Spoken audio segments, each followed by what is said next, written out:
Hello and welcome. Today we're going to talk about how TSR is suing Wizards of the Coast again.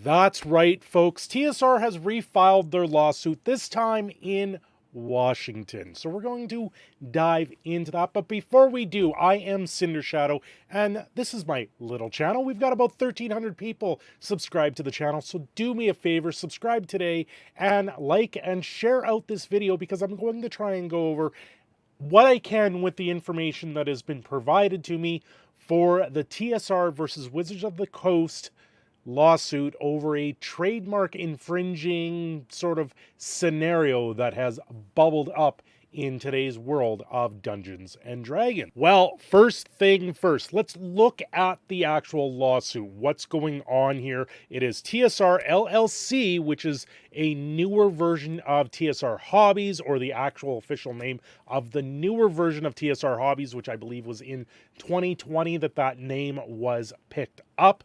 And it's versus Wizards of the Coast. We know Wizards of the Coast very well. They are the makers of Magic the Gathering and the owners of the current Dungeons and Dragons models, which I believe they're coming out.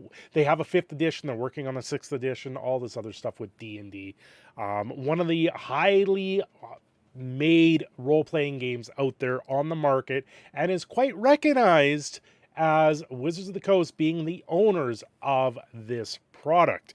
Now, what's going on here is TSR, back in 75, they were created as a company, and then in 97, they were sold to Wizards of the Coast. And Wizards of the Coast has taken that mantle and carried it along for years to come. Now, in 2020-ish, around there, we have TSR LLC being formed and being brought in by one Justin Lanassa and Ernie Gygax.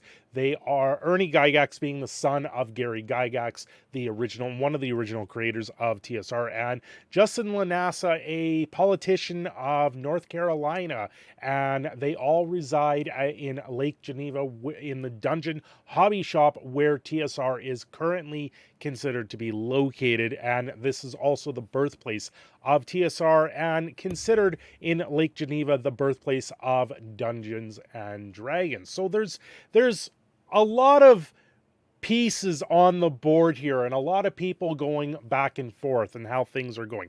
So what is going on here? We know Wizards of the Coast owns the company. We know they own the books, they own the rights, they own the copyrights, they own everything that has to do with Dungeons and Dragons and the original TSR, not necessarily this newer rendition of them. There has been other people that have picked up the name TSR over years, and thus they've let them go, or they've been rebranded as other gaming companies, abandoning the name. But this one is the one that seems to stick around with the TSR name. So that is the quick catch up on where everything goes today. Now, the lawsuit that's been there, it's a complaint for declaratory judgment of a copyright dispute that is going on. What there is there's been a few filings in the Trademark Office, or the U.S. Patent Trade Office, I believe that's what it is, for certain marks and copyrights, or not copyrights, but trademarks of images.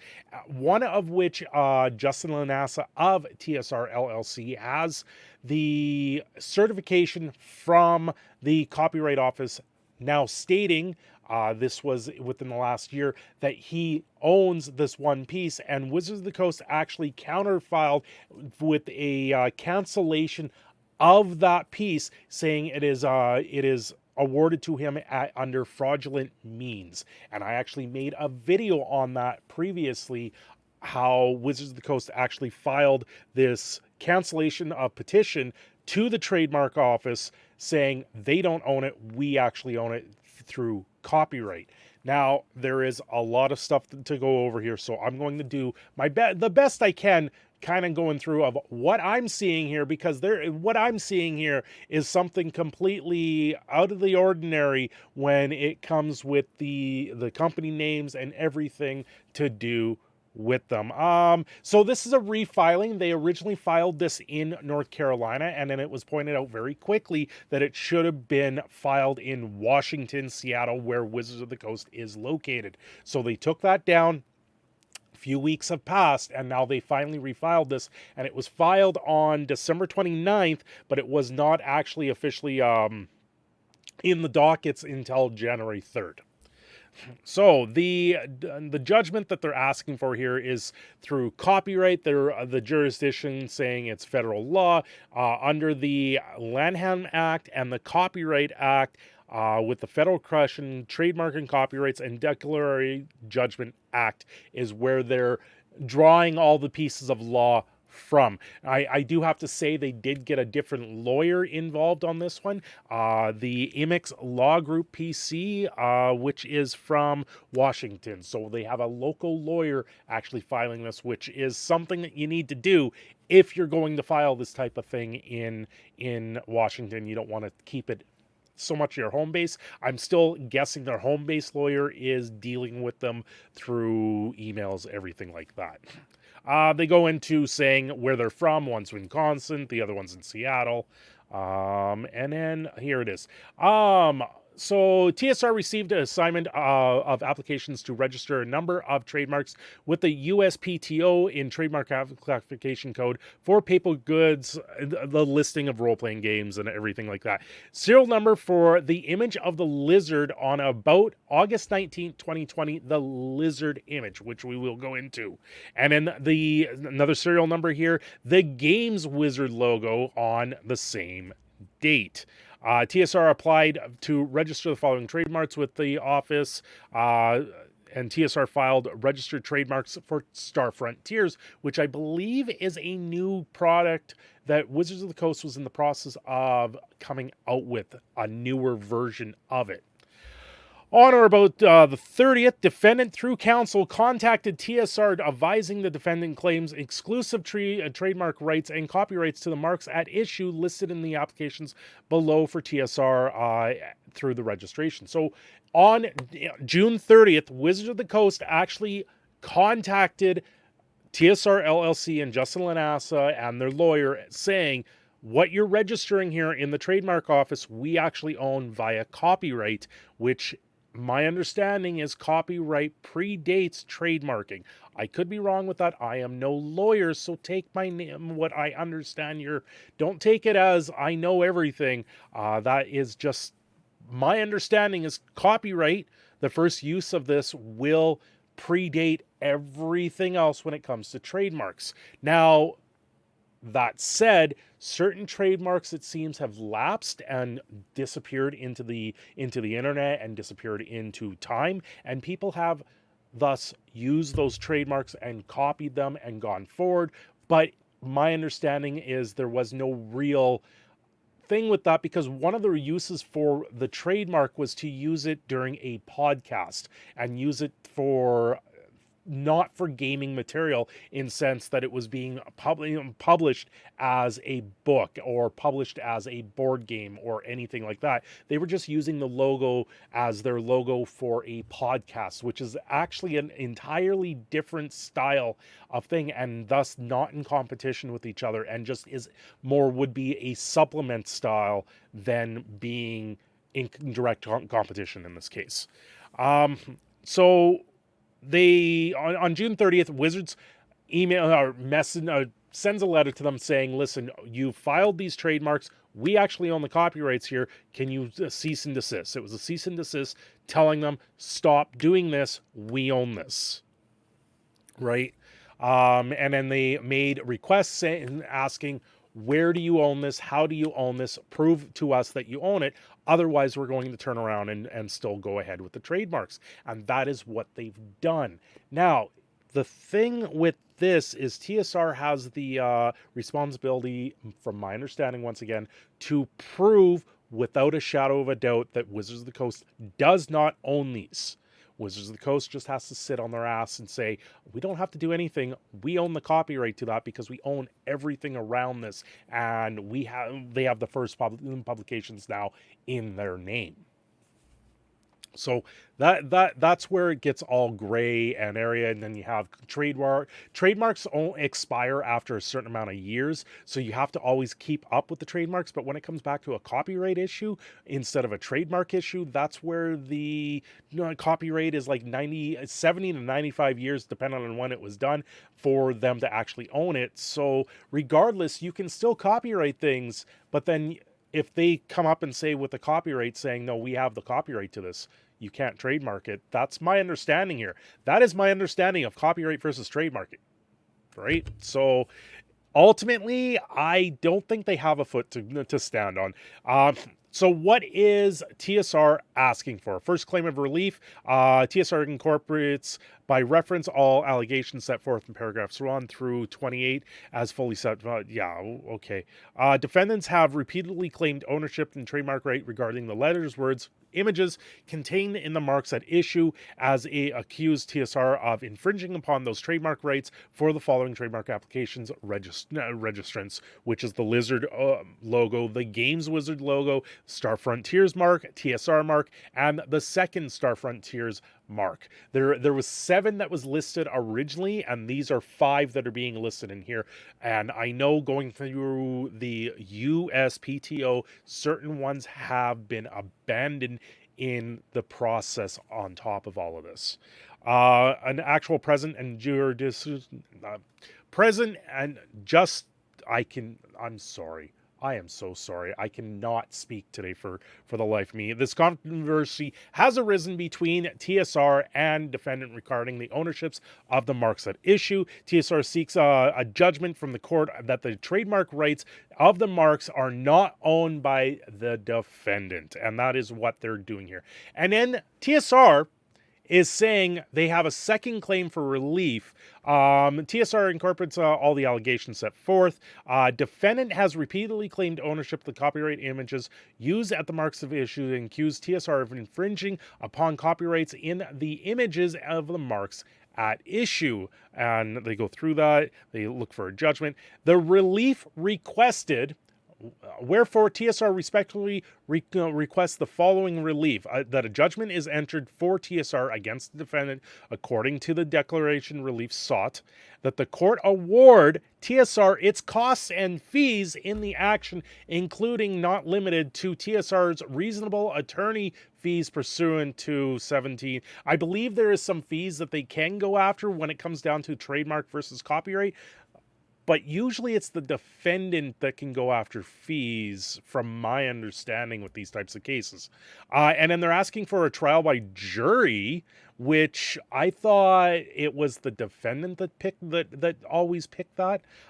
For any further relief, which TSR may be entitled to in matter of law, equity, and which the courts determine to be just and proper. So it's very strange that they're going this way with it. Like they're just saying that these marks, we own them, you guys don't own them, and telling Wizards of the Coast they don't own these marks, saying that TSR owns them when this company is brand new. They've only been around since about 2020, or just slightly before 2020, and so it's very interesting in that sense. So what are we looking at? Well, one of them is the lizard folk drawing. Like we have, I found a bunch of drawings here of it, and so the one in particular that Justin Lanassa has put onto record is this particular drawing of the lizard folk. Now, this particular one looks like it's a recreation of the original versions here. These are the original versions here that I have up on screen. You have a redrawn logo in 78 from the Bell Greyhawk version in 75, the Lizard Man. So it's a redone version of it ultimately. So I don't get it. To me, if you're drawing something as a copy of something, I think that still falls under trademark copyright. It does the same thing with songs. If you take the same songs and put it to a different, or the same lyrics, and you put it to a different music, the lyrics themselves are still copyrighted, or the music riffs and stuff like that. So I think this is still falling under the same thing. Once again, I'm not a lawyer, but a judge, I think, would look at this and go, you guys are just piggybacking off of this sense, this entirety of what's going on here. So the Lizard Man was originally used in 75 to 78. They used it for their letterheads through TSR, and it was first introduced in the Greyhawk supplement in 1975. You can actually see this on some of the older books. Advanced Dungeons and Dragons, you see it down here in the very corner of it. I'll see if I can get that in a more blown up fashion. You can see right down there in the very bottom corner of it. I'll drag that up a little bit. You see the wizard or the Lizard Man logo. It's very blurry on this one just because it is a very difficult one. So this is the Advanced Dungeons and Dragons. This would have been 2nd edition D&D is where it was on there. You can also see they use the wizard logo. You can also see the TSR, the Game Wizards logo, which is the other logo that is in question here. And this is back from 1980 and much before TSR was sold to Wizards of the Coast. So first off, these are images that have been used on products that were originally owned by TSR, which were sold to Wizards of the Coast. That's a statement of fact. They were sold in 1997 to Wizards of the Coast, and they were on their products. So the argument that they're trying to make here is that these logos, this is from the Dungeon Hobby Shop that Justin Lanassa and TSR Inc. or TSR LLC, TSR Inc. is the original name. This is them saying that we own these logos, and they have this actually at the bottom of their website. It says these products contained on these pages include images, trademarks, artworks, and other material are owned and produced by TSR LLC, are not produced, endorsed, or sponsored by or affiliated in any way with Wizards of the Coast LLC or Hasbro Inc., but you can clearly see the Lizard Man that is pictured here is not the one that he put into subject into the United States Patent Office. It is clearly the original version of it when it comes down to one of these. So that is sowing even more confusion into this dispute, and why I've taken a step back on this, because what I was seeing was not right. What I'm seeing with all of this is just something that seems to be the outlying of something that's not right. They do have an Indiegogo up for this, and last I checked, there was about $7,000 raised through that Indiegogo, which they're selling. It looks like memberships to the Dungeon Hobby Shop, which is the place that they're operating from.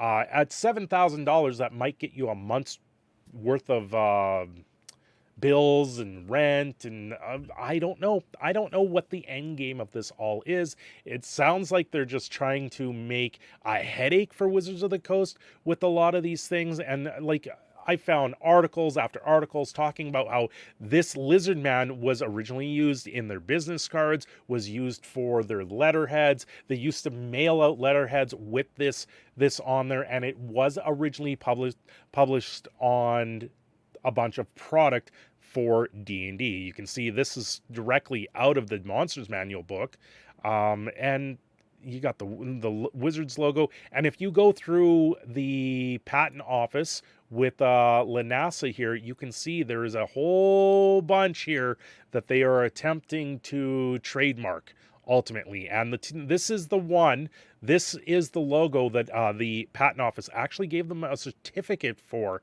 and then there was a response for it from Wizards of the Coast, which I've read into detail. Wizards of the Coast saying that no, they've fraudulently were awarded this. They don't actually own this. We own this. So this is a dispute going on between TSR and Wizards of the Coast. What are your thoughts there? My thoughts are saying this is just creating a headache for no reason. I don't understand the reason for all of this at this point, and it would just be easier to switch your name from TSR than to try and continue a path down. I don't know. I don't even know what your path is here. They've raised $7,000 through an Indiegogo, which to me doesn't seem like it's a value worth the headache that they're going through with lawyers and everything like that. And this is going to drag out. And when you drag this type of thing out, I just don't see who wins. I don't see Wizards of the Coast having to sit back and do much here. They're right now being considered the defendant. Wizards of the Coast has not sued TSR directly. They have only put in a notice of cancellation against as a petition to the trademark office saying that they don't own this. So ultimately what's going to happen here is TSR is going to sue. Wizards of the Coast can countersue at this point and try and reclaim all the costs. So any money that I see being put into the Indiegogo will be lost to a frivolous lawsuit that I don't see making any sense. Anyway, guys, this is Proud Canadian Phoenix signing off. Have yourselves a great day. Let me know down below what you think. Don't forget to like and subscribe.